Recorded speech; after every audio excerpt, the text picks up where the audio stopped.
Hello viewers, আসসালামু আলাইকুম। আশা করি সকলেই ভালো আছেন। আজকে আমি নতুন একটা ভিডিওতে দেখাবো আমরা কিভাবে নিজের ফোন থেকে অনলাইনে ট্রেনের টিকিট খুব সহজে কাটতে পারি। তো আমি শুরু করে দেব। আমি প্রথমে চলে যাব আমার ফোনে থাকা রেল সেবা অ্যাপে। গিয়ে লগ ইন করব। লগ ইন করার পর এরকম একটা ইন্টারফেস চলে আসবে। আর অবশ্যই আপনার ফোনে আপনার এনআইডি কার্ড দিয়ে একটা রেল সেবা অ্যাপে লগ ইন থাকতে হবে। যেহেতু আমার লগ ইন করা আছে তাই আমি চলে যাব এই যে নিচে এগ্রি, অর্থাৎ রেল সেবার যে কিছু নিয়মকানুন আছে সেটাতে আমি সম্মতি দিব, এগ্রিতে ক্লিক দেওয়ার পর দেখুন আমি যেখান থেকে যাত্রা শুরু করব, প্রথমে ফ্রম, এখানে আমি যেখান থেকে যাব সেটা দিব, অর্থাৎ আমি সিরাজগঞ্জ থেকে আসবো, অর্থাৎ মনসুর আলী। আর আমার গন্তব্য হচ্ছে ঢাকা কমলাপুর, অর্থাৎ আমি ঢাকা। এরপর যেটা করব আমি ক্লাস সিলেক্টেড করব। ক্লাসে গিয়ে সিলেক্টেডে গিয়ে আপনি এসিতে গেলে এসি, সিটটাতে গেলে সিট, আমি যাব চেয়ারে ক্লিক দিব। দেওয়ার পর আপনার জার্নি ডেটটা সিলেক্ট করতে হবে। আমি জার্নি ডেটটা সিলেক্ট করব। এখান থেকে আমি জার্নি করব বৃহস্পতিবার, অর্থাৎ 10 তারিখ। এরপর আমি ট্রেনটা সার্চ দিব। সার্চ ট্রেনে গিয়ে আমি একটা ক্লিক দেব। ক্লিক দেওয়ার পর আমি একটু জুম করে দেখাই। সেটা হচ্ছে যে 10 তারিখের ট্রেনগুলো, প্রথম ট্রেন আছে সকাল 6:56, তারপর হচ্ছে 10:04, এরপরে মানে একের পর এক ধাপ বাই ধাপ ট্রেন আছে। আপনি কোন ট্রেনে যাবেন সেইটা। আমি যাব হচ্ছে 10:04 ট্রেনে, অর্থাৎ আমি যে চেয়ারে যাব 10:04 ট্রেনে। এখানে বুক নাও ক্লিক দিব। ক্লিক দেওয়ার পর এখান থেকে যেটা করতে পারি সেইটা। আর বিশেষ করে আরেকটা জিনিস এখানে আমি দেখানোর চেষ্টা করব, সেটা হচ্ছে যে আমরা যখন ট্রেনে জার্নি করি দেখা যায় অনেক সময় সিট উল্টা হয়। সেই ক্ষেত্রে যেটা করব, যেহেতু আমি ঢাকার দিকে যাব, অর্থাৎ আমি সিট সংখ্যা উপরের দিক থেকে আসবো, অর্থাৎ 1 থেকে শুরু করে কম সংখ্যা থেকে শুরু করে আসবো। আর মাঝখানে যে ফাঁকাটা দেখতে পাচ্ছেন এটা হচ্ছে টেবিল।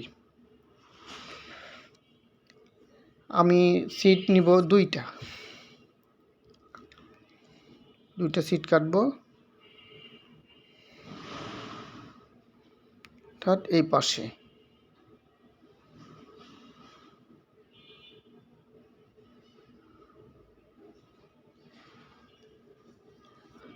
আর একটা দেখতে হবে, সেটা হচ্ছে অ্যাভেলেবল সিট কোনটা, সেটা হচ্ছে যেটা সাদা দেখব সেইটা।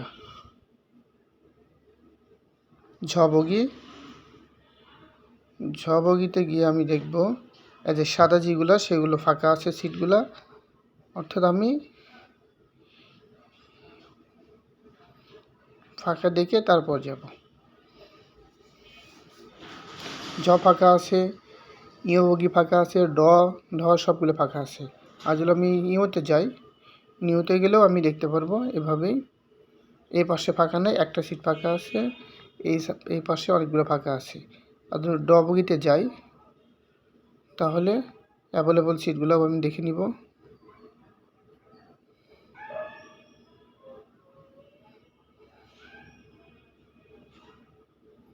বগিটা আমার যেহেতু চয়েস হচ্ছে, সেক্ষেত্রে আমি দুইটা সিট নিব। আমি নিব হচ্ছে প্রথমেরটা নিব না, আমি নিব হচ্ছে 10 এবং 11, দুইটা সিলেক্ট করে দিলাম। দেওয়ার পর হচ্ছে কন্টিনিউ পারচেস দেওয়ার পর সেটা হচ্ছে যে আমার কাছে একটা ভেরিফিকেশন কোড আসবে, ওটিপি আসবে আমার নাম্বারে। একটু অপেক্ষা করি। আমি ওটিপি পাইছি 6209। আবারও ভেরিফাই করে নিব। ভেরিফাই করে নেওয়ার পর দেখুন প্যাসেঞ্জার সংখ্যা 2 জন আমার সব দেখাচ্ছে। তারপরে হচ্ছে প্রসেস, আবার প্রসেসে ক্লিক দিব।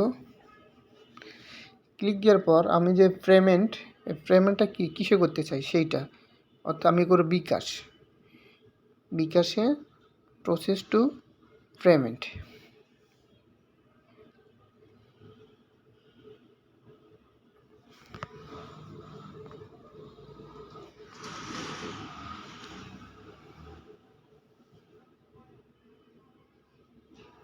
আমার কাছে বিকাশ নাম্বার আছে, আমি বিকাশ নাম্বারটা দিয়ে দেবো। 2টা টিকিট 630 টাকা কনফার্ম করে দিয়েছি। এখন আমার কাছে একটা ভেরিফিকেশন কোড আসবে 6 ডিজিট কোডটা দিছি। এখন আমার থেকে যেটা বিকাশ পিন, অর্থাৎ টাকা কাটার জন্য আমার থেকে বিকাশ পিনটা নিবে, আমি পিনটা দিয়ে দিব। এখন দেখা যাক পরবর্তী প্রসেস। হ্যাঁ, ভেরিফিকেশন সাকসেসফুল, অর্থাৎ আমার টিকিট 2টা কনফার্ম হয়ে গেছে। ভিউ টিকিট, আমি এখন টিকিটটা দেখব। দেখার জন্য ভিউ টিকিটে যাব। যাওয়ার পর এখানে গিয়ে আমি দেখব এই যে 2টা আমার সিট, ঢাবগি এসসিআর প্যাসেঞ্জার 10 এবং 11, 2টা ঢাবগি 10 এবং 11 নম্বর সিট। এবং অবশ্যই এইটা আমি শুরুর দিক থেকে আসব।